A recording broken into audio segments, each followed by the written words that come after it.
Hello, everyone. Thank you so much for tuning in and thank you for listening. Do let me introduce myself. My name is Hazel Savage. I was the CEO and co-founder of Musiio. I am now the Vice President of Music Intelligence at SoundCloud after I sold my company Musiio to SoundCloud 6 months ago. So thank you for joining us at today's keynote. So I'm going to talk to you a little bit more about Musiio, about our technology, and about some of the integration we've been doing to SoundCloud. So just to let you know a little bit of my background, I've worked in the music industry for a long time. I started way back at HMV 15 years ago. I used to work for Shazam, Pandora, Universal Music, BandLab, and then Musiio. And basically, my company that I started in 2018, along with my co-founder, was really a combination of all the problems I had seen in the industry over the last 15 years. And for those of us today who are old enough to remember, it used to be sort of 10 plus years ago that all new music used to be released in the Western world at 9 a.m. on a Monday morning. So if you wanted to buy a CD single, a cassette, you had to head down to your local music store, your HMV, where I worked in London, and you'd queue up, or you'd go in the store, you'd get the CD single you wanted. And, you know, I know this because I was the person that put them on the shelf on Sunday night. And on an average week, a regular week, there'd be maybe five singles. In the run up to Christmas, maybe 10, but that was it. That was kind of it for new music, a very manageable amount of music. Anyone can listen to 5 songs, but also the industry was the gatekeeper of which 5 songs those would be on a weekly basis. And, you know, fast forward to today, and the industry has massively changed. It's very different. Essentially, you know, I think Spotify recently just updated and said they have 100,000 new songs released every day online, which is a phenomenal amount. And when I started the company in 2018, that number was quoted to be 60,000.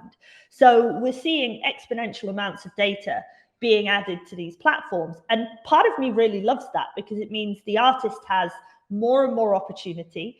Anyone with a simple, you know, low-end Android phone of $100 can download some apps, start creating beats and tracks for free, singing into the phone, and upload it to a user-generated platform like SoundCloud, or, you know, through a distributor like DistroKid or a Muse.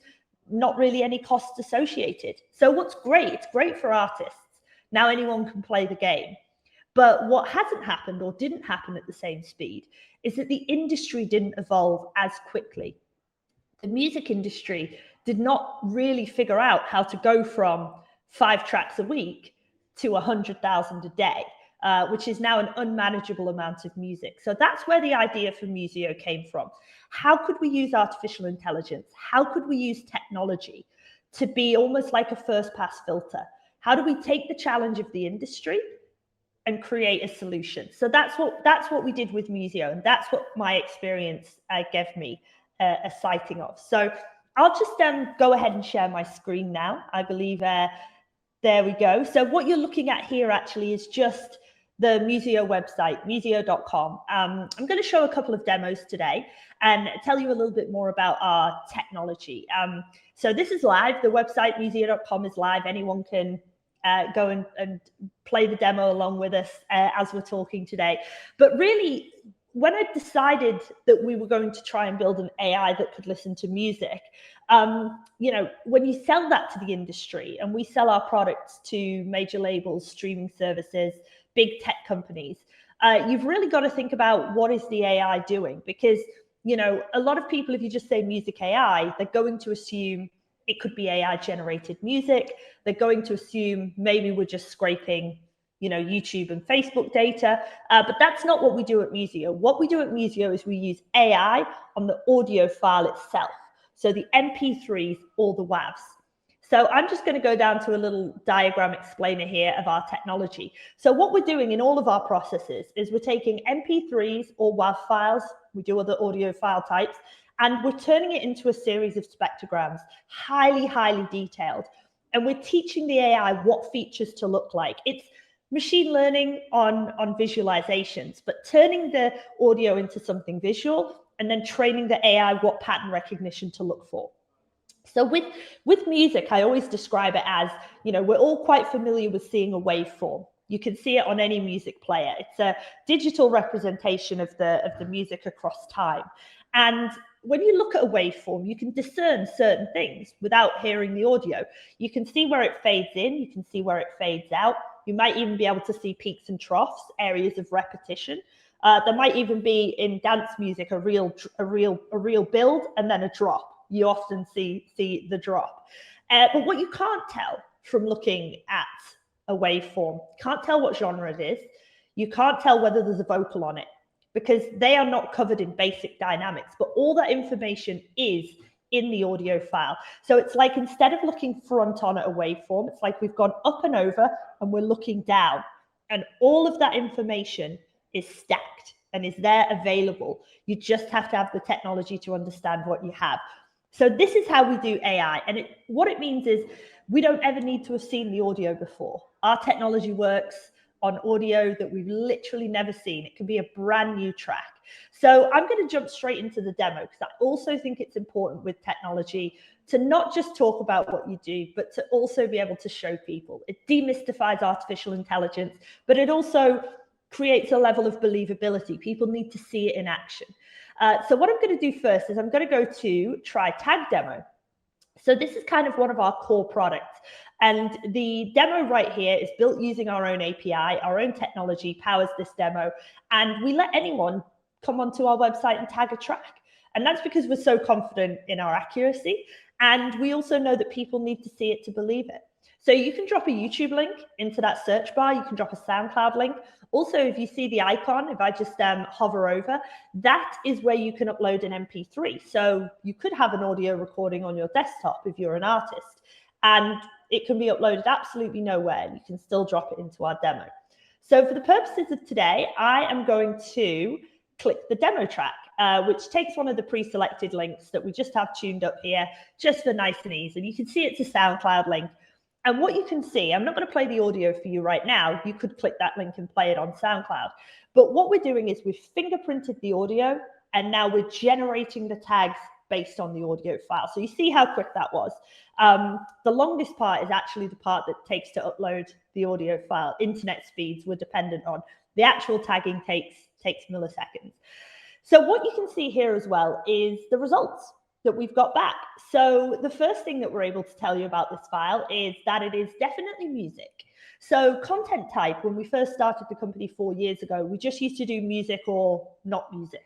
But with all the clients we started working with, we found that there's a real benefit in being able to tell music, spoken word, sound effects, samples, ambient noise.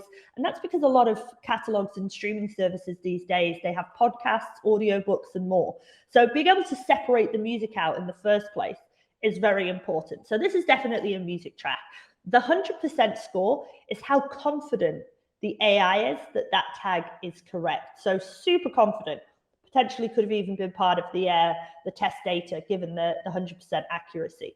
I did one this morning, and it was Ray Charles, Sweet Georgia Brown, and it was 96% accurate. So, sometimes on a YouTube video, you might get a bit of talking at the beginning or the end. That's gonna add a tiny amount of doubt, but anything over 90%, we're very, very confident. And then we go to the genres. So you see here, this has come back as folk, easy listening, indie rock, and with elements of indie. So again, you can see the percentage, and it's not a pie chart. It's not a genetic makeup descriptor. It's just simply a confidence score from the AI about that particular tag. So folk, 100%, again, could have been part of the test set, very confident. Easy listening, 51%, indie rock, 42%.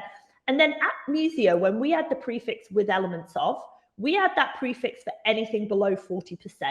And that's because we feel like that data has value, but you cannot put something less than 40% surety on the same parallel with these other tags. And giving this data to our clients allows them to say, you know what, maybe anything under 45 is a subgenre, anything above 45 is a primary genre. Maybe you take the highest score, make that the primary genre, and everything else is a subgenre. Or maybe you also decide to only show the top scoring genre to your customers on the front end. You might have the others powering a back-end search, but not visible. So it really gives you that flexibility rather than just being a list. We have an energy spectrum next here, so you can see how much energy is in the track as a whole and how much that varies across the track, a small amount, not much. And then we get down to moods. So we've got dreamy, heartfelt, and sentimental, again, with the percentage confidence score. And then we come into the emotion spectrum from negative to positive. This is very neutral on the score. We also then have instruments, bass, guitar, percussion. And then as we scroll down, we get into vocal tags. So when we say instrumentation, we simply mean, is it vocal or is it instrumental? It's an either or. And so this is a vocal track. The vocal register sounds like male. This is an interesting one, actually, because the vocal register is really just looking at a data set of 5,000 examples of male singers and 5,000 examples of female singers, and then looking at the new audio file and telling you where the pattern matches. So, I think it's often more interesting where it gets it wrong. So I often tell people that if you drop in some very early Justin Bieber from when he was 12 years old, and he was releasing songs before his voice had broken. So they will show up as sounds like female. Now, of course, most people in the world know that Justin Bieber is a male singer, but the AI doesn't know the context. It only knows what we show it in the audio file. And if you are singing in a pre-broken male voice, then you could be classified as a female singer. So again, the AI, it looks intelligent, but it only knows the things that we tell it. A good argument, an argument that perhaps we could build a classifier that distinguishes between male, female, and unbroken male, or even child or age to an extent. But then you start to think, how often does that use case come up? And most of our tags are kind of 90 to 99.9% accurate. So it just might not be valuable enough to build a new classifier for an unbroken male voice. We know from context that Justin Bieber is a male singer. And then how much vocal is there on this track? Very high presence. How much auto-tune was used? None, which is that's a brand new tag that we just released this year. And then if we look at the sentence at the bottom, we've taken the tags from the API and we've turned them into a sentence just to demonstrate how our clients could use this potential data. So this track is of high quality. We're referring to the recording.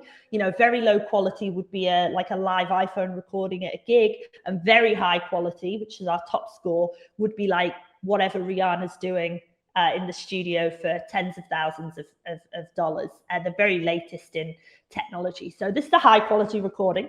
It's in A major, the key, and it's 98 beats per minute, BPM. So that refers to the pace of the track. And there's a small variance. So it's 98 beats per minute, and that's consistent across the life of the track, small variance. So what you're really seeing here is, anywhere between sort of 20 to 30 pieces of metadata generated per track. And we're able to do this currently. We currently do this to 1 million tracks a day worldwide, because the Musiio technology is still for sale to our B2B enterprise clients and also utilized by SoundCloud, our new owner who were previously a client. And what's fascinating is SoundCloud has one of the biggest catalogs in the world. So if you want to add this kind of volume, I always say, if you only had one track, you just wanted to add this data to one track, give it to a music expert. They would do the best, most accurate job.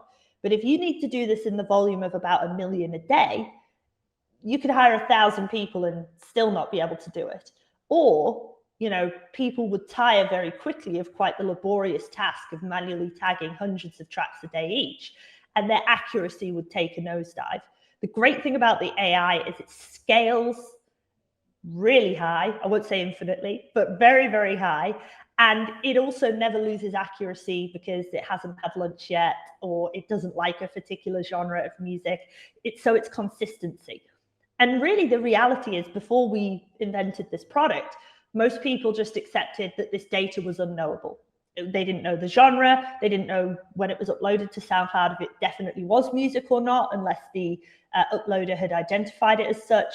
And they didn't really know the moods. So when you go to think about how would I put together a music playlist of heartfelt and sentimental tracks in the easy listening genre that all have a female vocal, call it a Valentine's playlist, or, I want to put together a, guitar rock station. So give me rock, give me hard rock, give me classic rock genres, give me guitar must show up as one of the instruments. I want high energy only. And, give me a variation between 80 and 130 BPM, and now we've got a nice classic rock playlist. So having this data allows you to do more. It allows artists to be more discoverable. And that was really my idea, which is it's great that the artist is able to release so much music, but if we as a music industry don't know what we have, then there's not a lot we can do. So this is really a data solution in that space. And so as I move out of the tag demo, I thought I would just show you, I'm pretty sure it's still up here, the team. Obviously, I introduced myself. I'm Hazel Savage. I was the CEO and co-founder, but also you might be interested in this guy as a tech leader. So Aaron was my co-founder and he was our CTO.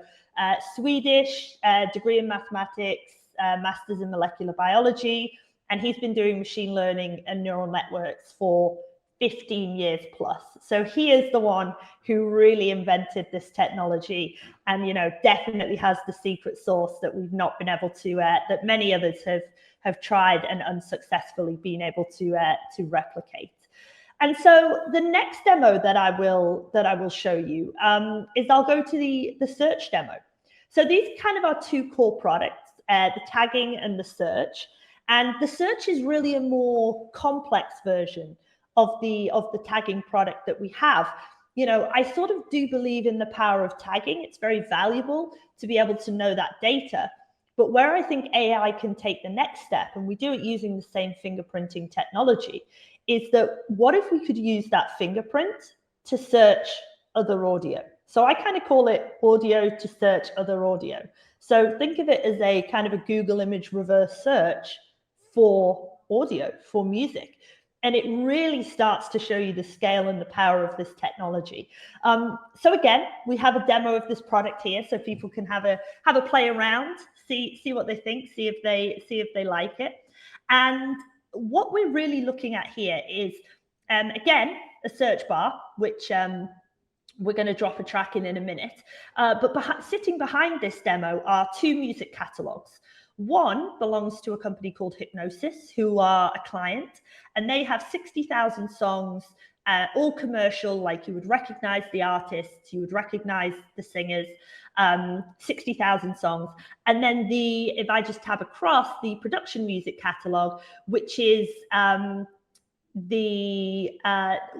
our clients who are based in Australia, and they're essentially a similar competitor to Epidemic Sound. This is production music used for backgrounds, for TVs, for YouTube videos, not by artists that you would recognize, but still very, very high quality.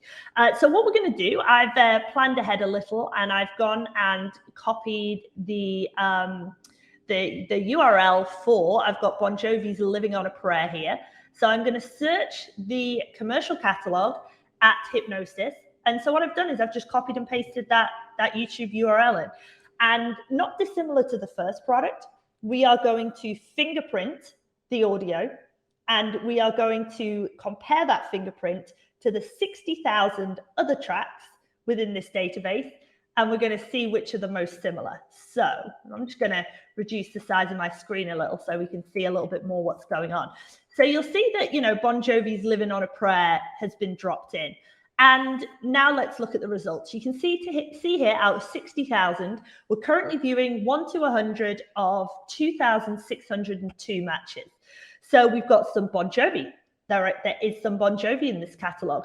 I don't recognize all these tracks, but we've got some Neil Young, very familiar with. The Outfield, which are another great classic rock band. I think they were British, but they called themselves the Outfield as like a baseball reference. I think I read that online somewhere. But anyway, love that band.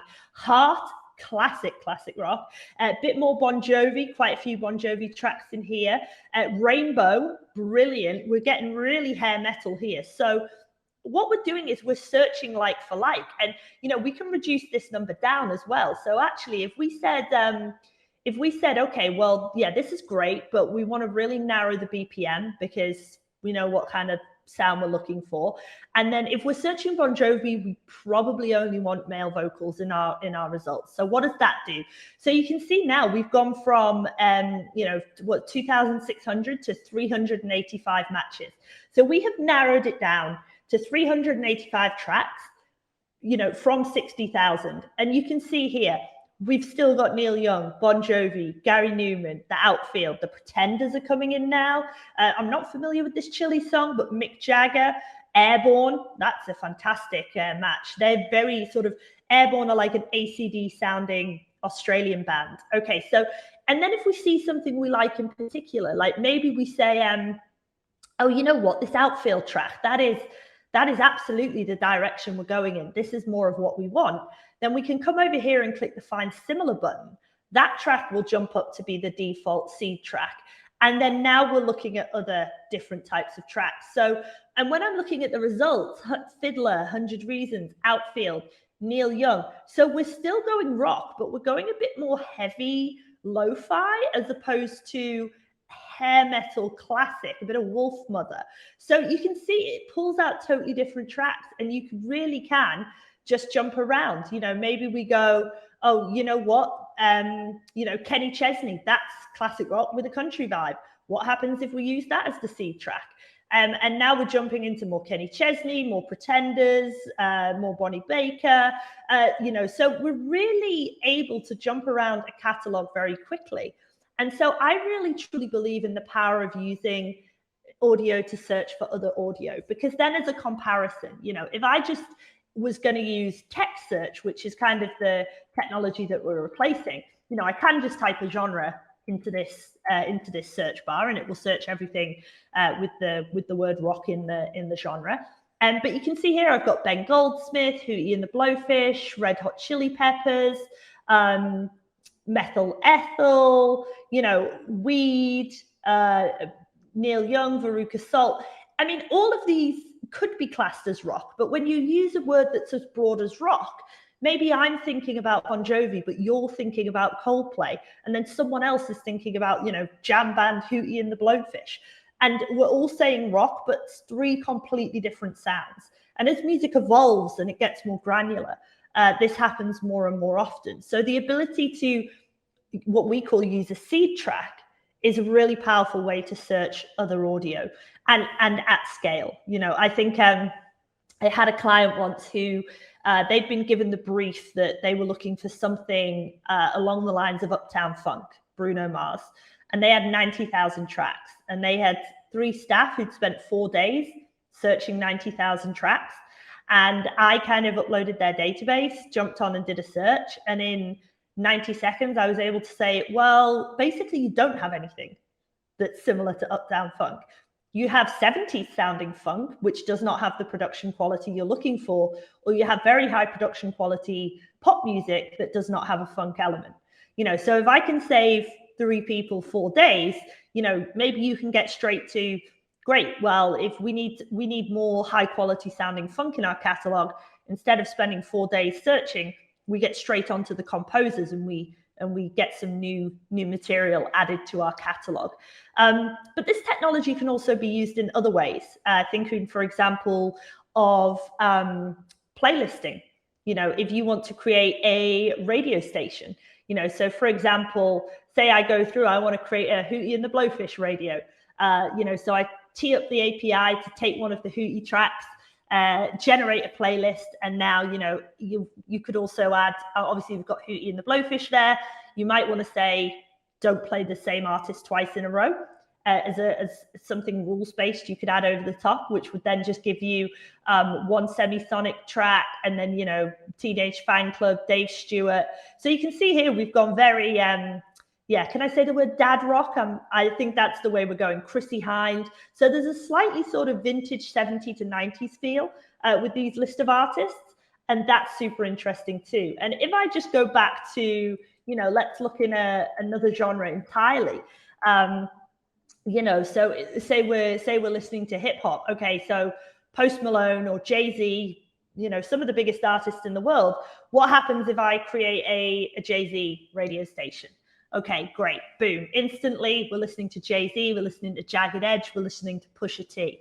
And of course, you can build more into the product, such as the ability to skip tracks. But if you're staring down the database of, in SoundCloud's case, 350 million tracks, you're not able to do this stuff manually. And as I say, I think it's great that the artists can release so much music, but the responsibility is on the services to be able to serve that content up, that music up, in a way that's beneficial to the artists. So those are kind of our two core products that we still sell. So even though we're now part of SoundCloud, Musiio by SoundCloud, our products are still available for sale. And so I'm the person you'd get in touch with. If you want to email info@musiio.com, you get me. And we work with some of the biggest streaming services, record labels in the world. One thing I will show you as well is we also do have, if I just go back to our homepage, we do have some case studies. And, a lot of these are sort of particularly fascinating and interesting. You might see companies you recognize, Vans, Epidemic Sound, Hypnosis, we just did the demo of. But actually, one of the examples I love the most is Beatmix, who were another startup who came to us and they said, we're a new company. We essentially have, we provide music for restaurants, bars, shopping malls, and we manually curate those playlists, and we maintain about 100 clients at the minute. And they said, but the problem is we're a 20-person company and we've hit the limit of the number of clients we can service because of scale. So what they did is they used the Musiio search API to basically, every time new music is inputted, this is a view of their curation dashboard. Every time new music is inputted, it fingerprints those tracks, it compares the fingerprints of the playlist, and then it sort of puts the recommended tracks underneath the recommended playlists. And then all the curator has to do is go in and listen and go, that's a good ad, that's a good ad, don't put this one in, put this one in, don't put this one in. So we've kind of turned what was a very laborious task into something super efficient, but still utilizing the same team of 20 that they had. They've been able to scale from 100 clients to 1,000 using this technology. So that's what we want to do. We want to enable people to do more with what they have. For anyone who's particularly interested in this area of AI or this area of music technology, we also have a pretty active blog where we that's deliberately not showing that I had won an award. That was not my intention. But what we do here is we actually create a lot of interesting data stories. So we've done AI analysis of the London music scene and compared it to music scenes in the rest of the UK. We also sometimes look at the Shazam charts and look at the emerging artists and see if there are any trends within AI, what genres are popular, what keys are popular, what vocal styles are popular. And then we also do more than that, but we love to tell these data stories. So, Spotify released that there was a short list of artists that have all hit 1 billion streams. And so we looked at those tracks and wanted to see what commonalities and what differences there were. So really the ability to play with data and the ability to understand things at a level where manual listening is just no longer physically possible. And we have some really, really interesting stuff in R&D as well that we've done a little bit about on our blog. So I'll just scroll back and I'll see if I can find some of those examples. One of the products that we do is what we call Segment Select. So this is a new product, not currently in production, but it's essentially we trained an AI to be able to find the best sections of any track. Our thinking originally was if a human can find the best 30 seconds of any track, the hook, the bit you would chop up and put on TikTok, why couldn't you train an AI to do the same, to look for those patterns? And so that's what we did. So we now have a Segment Select API that's able to tell the best 30, 45, or 60 seconds of a song, and it will give you between 0 and 3 examples per track, depending on how many it finds. So this is, think about TikTok automation. Think about you've got a back catalog of 100,000 songs that you want to make ready for YouTube Shorts or Instagram stories. How do you slice up that music without doing it manually? And then think about previews on streaming services. If you only want to play someone 30 seconds of a track to see if they like it, even Amazon downloads, if you're not able to jump instantly to the most interesting part of a track, sometimes you're left with just starting at the beginning, which might be a couple of seconds of silence and then take a while to get going. And you might not even get into the crux of it before the 30 seconds is up. So this is an exciting product that we've built, that we've been testing various use cases for. And then the other experimental piece of data I want to tell you a little bit about is something we call hit potential. So I had a theory that if you could train an AI to spot rock songs and pop songs, then you could also probably train an AI to see if a song, based on what's gone before, had the potential to be successful. So what we did is we trained a classifier on 100,000 songs that have been successful, top 10 in the last 10 years. And we asked the AI, we asked the neural network to look at this data set it had been given, find the patterns, find the commonality, so that next time we showed it something, it could give us a score out of 100 and be able to tell us if something might be successful. So, and again, I caveat this with, it is just simply one part of the puzzle. There are more things to know about whether something will be successful or not than an AI score. Is that artist still recording? What are they like as a person? What do they stand for? Are they engaging online? Are they engaging with fans? Do they perform live? Perhaps they don't. So these are all things to consider, but the AI is just an additional point. And I love this graph here because what we did was we took a sample of 200 commercially successful songs, hits, songs you'd recognize. And then we took 200 brand new, unreleased, don't know if it's a hit yet, don't know if it isn't. And we looked at the average scores. And so that's what we're seeing here. Blue is the already high stream successful. Yellow is the new release, don't know. And obviously you see here, the way that the data proportionates itself is with blue, there's a definite peak into the higher scores. And with yellow, the average score is lower. But as you see, there's also a huge area of overlap.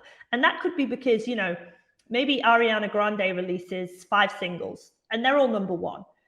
But some of them are maybe better than others, but she's Ariana Grande, so it's probably going to be successful no matter what. And then there will be stuff that's in the unreleased category that also has the potential and actually will end up in the commercially successful section. So this is merely a trend, and it's merely one way to analyze the data. It is not a definitive guarantee of success. But what we've found in our research so far is that anything with the number 67 or above is worth a second look. And if you're looking at tagging 1 million tracks a day, 5 million tracks a day, this is an interesting data point to be able to have. As I say, you don't take it in isolation, but in combination with other data, it can be very interesting.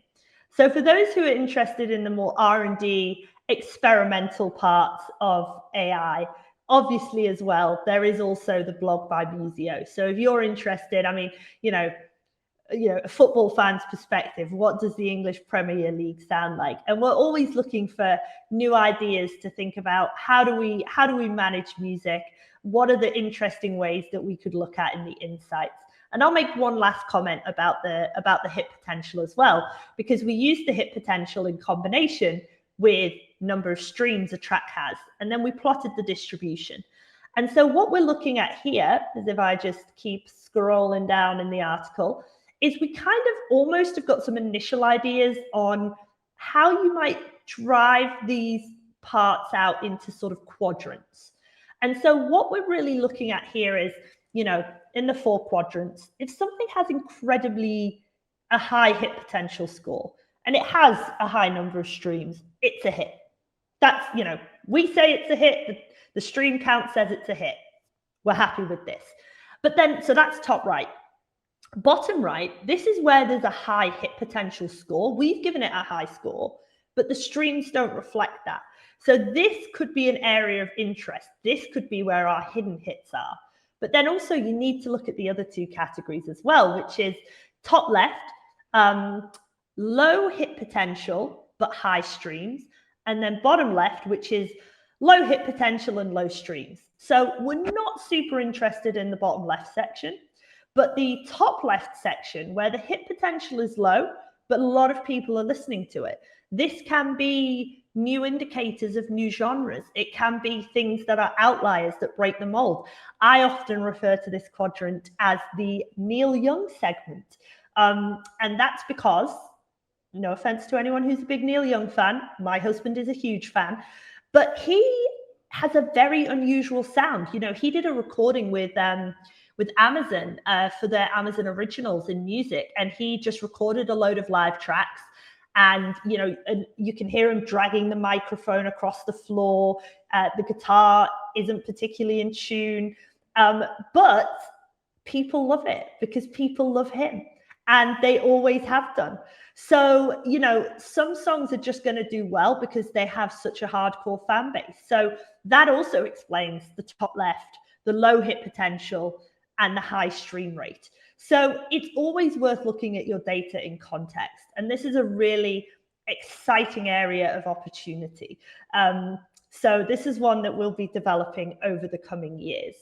So as I say, I'm very, very proud and very pleased to be part of SoundCloud as one of the largest catalog owners in the world, and someone who really believed in utilizing the power of AI as a filter to do more with what they have. You know, it's a real relationship to be able to bring the best of our tech to them and for them to bring the best of their catalog to us, because we were just a standalone tech company without them, but with a specialization in music. So that's Musiio. I am very open to questions if anyone would like to ask me anything. And of course, musiio.com. You can just go to the website if you want to try the tagging demo, if you want to try the search demo, read the blog. For those who are interested in this particular part of music tech, please do dig in some more. And of course, we are always looking to skill up the team as well at SoundCloud. So if anybody's particularly interested in this area of technology, I would love to hear from you. Of course, everyone is also welcome to add me on LinkedIn. If you just search Hazel Savage, you should be able to find me. So that's it. Thank you so much for sitting with my keynote today. It's been an absolute pleasure to present this technology for you all. And it's a real pleasure to speak at this conference. So thank you very much for having me, and enjoy the rest of your Thursday.